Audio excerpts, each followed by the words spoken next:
اور اس کے ساتھ ساتھ اہم خبر یہ ہے کہ ایران کو نیا سپریم لیڈر مل گیا ہے۔ عرب میڈیا کے مطابق آیت اللہ خامنائی کے بیٹے مجتبیٰ خامنائی ایران کے سپریم لیڈر منتخب ہو گئے ہیں۔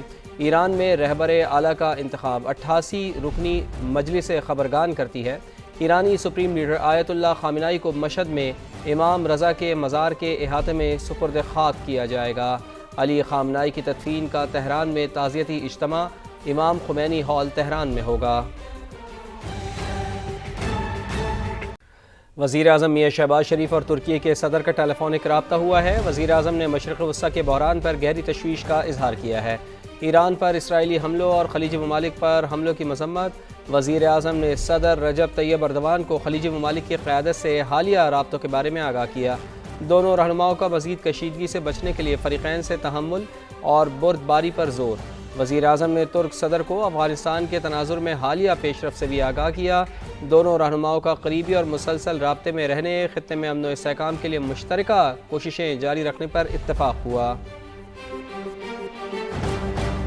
وزیر اعظم شہباز شریف کا خطے کی کشیدہ صورتحال پر پارلیمانی جماعتوں کو اعتماد میں لینے کا فیصلہ۔ سینٹ اور قومی اسمبلی میں اپوزیشن لیڈر سمیت تمام جماعتوں کے پارلیمانی سربراہان کو آج 11:30 بجے ان کیمرہ بریفنگ کے لیے مدعو کر لیا۔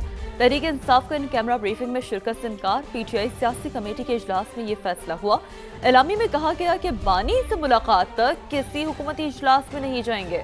اپوزیشن لیڈر محمود اچکزئی کہتے ہیں پارلیمنٹ کا مشترکہ اجلاس بلا کر سیکیورٹی بریفنگ دی جائے۔ پارلیمانی لیڈرز کو ان کیمرہ بریفنگ کی وجہ سے سینٹ کا آج ہونے والا اجلاس ملتوی کر دیا گیا۔ سینٹ اجلاس اب 5 مارچ کو صبح 11:30 بجے ہوگا۔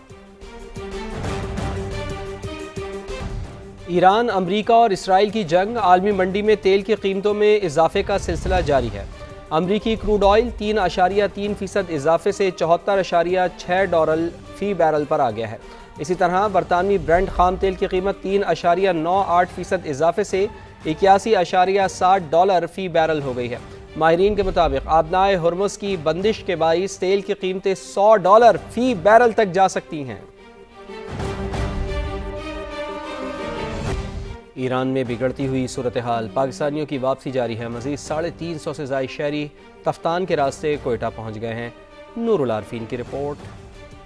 ایران میں بگڑتی ہوئی صورتحال کے باعث پاکستانی شہریوں کی واپسی کا عمل مسلسل جاری ہے۔ ضلع انتظامیہ کے مطابق گزشتہ 24 گھنٹوں کے دوران مزید 384 پاکستانی شہری تافتان بارڈر عبور کر کے کوئٹہ پہنچے، جن میں بڑی تعداد طلبہ کی ہے۔ مائی ڈوم کے پاس بہت سارے میزائلز گرے تھے اینڈ میں ہاسپٹل میں تھی تب، اینڈ ہم لوگ روٹیشنز میں تھے اینڈ ہمارے سامنے بم گرا۔ ہمیں لگا ہم سیف ہیں، پھر بعد میں وہاں پہ بھی اٹیکس ہونے لگ گئے۔ جب ہم وہاں پہ تھے تو میں نے خود دیکھا ہے، میرے گھر کے قریب جہاں پہ ہم رہتے تھے ہاسٹل میں، ڈورمیٹری کے قریب ہی میزائل پڑے ہیں۔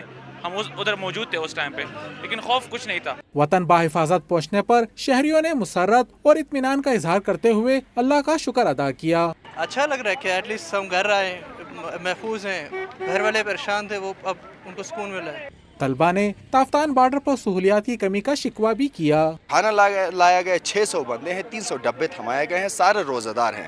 سیری کے اندر کچھ نہیں لایا گیا، کہا کہ ہم کھانا لا رہے ہیں، نہ ہمیں باہر بیچنے دے رہے ہیں، نہ ہمیں اندر وہ کچھ کھانا پرووائڈ کر رہے ہیں۔ دوسری جانب گوادر بارڈر کے راستے بھی وطن واپسی کا سلسلہ بدستور جاری ہے۔ امیگریشن حکام کے مطابق اب تک 300 سے زائد پاکستانی اس راستے سے وطن واپس آ چکے ہیں۔ کیمرامین شہزاد انور کے ساتھ نور العارفین، سما، کوئٹہ۔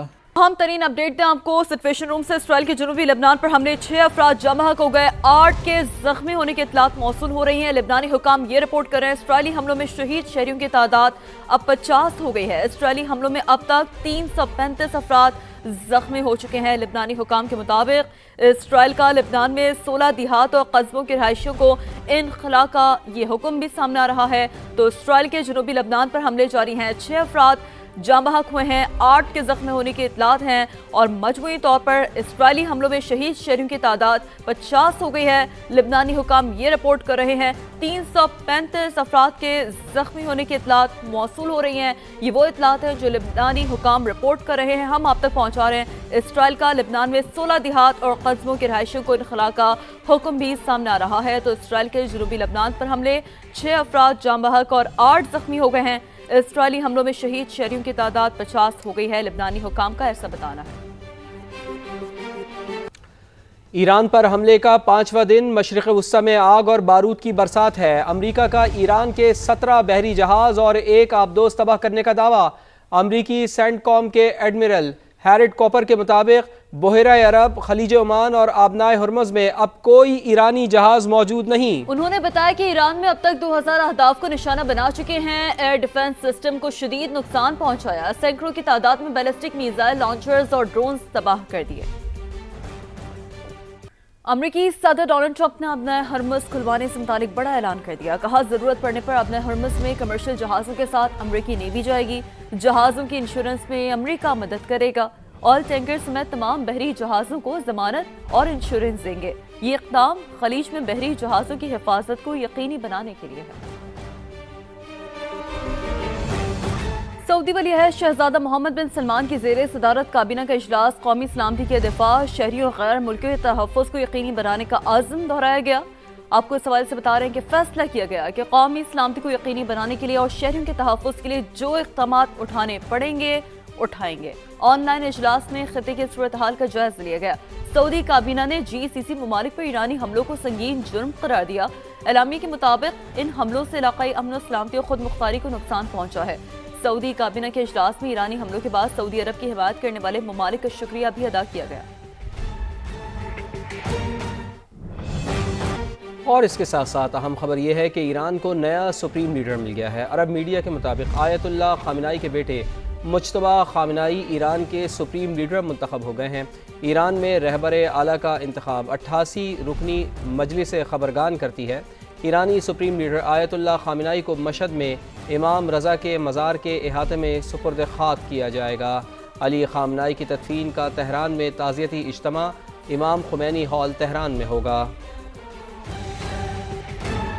ایران کو جوہری یا بیلسٹک میزائل بنانے کی اجازت نہیں دیں گے، امریکی وزیر خارجہ مارکو روبیو نے واضح کر دیا۔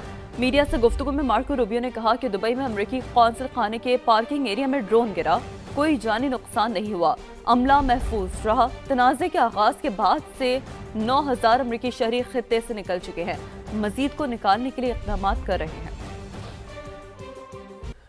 امریکی سینیٹرز اور ارکان کانگریس نے ایران پر امریکی حملے پر سوالات اٹھا دیے ہیں۔ سینٹ میں بریفنگ کے بعد ڈیموکریٹ سینیٹرز نے فوجی کارروائی پر شفافیت نہ ہونے پر شدید تشویش کا اظہار کیا ہے۔ سینیٹر چک شومر نے کہا ہے کہ ٹرمپ انتظامیہ کے جوابات انتہائی غیر مطمئن ہیں۔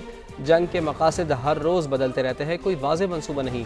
مجھے مشن کریپ کا خطرہ ہے، ایک ایسا جنگی عمل جو کبھی ختم نہ ہو۔ عوامی مباحثے کی ضرورت ہے تاکہ امریکی عوام صورتحال سمجھ سکیں۔